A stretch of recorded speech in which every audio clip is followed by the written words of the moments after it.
सियालकोट मुस्लिम league नून के साबिक MP मियां मोहम्मद अकराम ने नुमाइंदा सिटी 5 न्यूज़ अली इमरान को इंटरव्यू देते हुए कहा, कोरोना वबा की तीसरी लहर के पेश नज़र समाजी फासला रखें, इस दफ़ा ईद सादगी से मनाएं और ईद के गरीब और मुस्तहिक लोगों को भी ख्याल में रखें। मज़ीद जानते हैं वहाँ पर मौजूद अली इमरान से। जी अली इमरान, तफसीलात से आगाह कीजिएगा।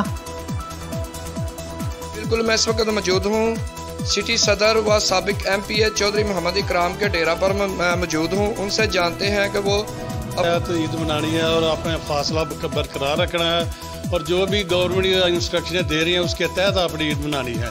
मेरे ख्याल में जो हमारे इलाके के या हमारे पाकिस्तानी भाई बहन गरीब भाई बहन हैं उनकी भी आपने फुल इमदाद करनी है ताकि वो भी आपके साथ ईद मना सकें।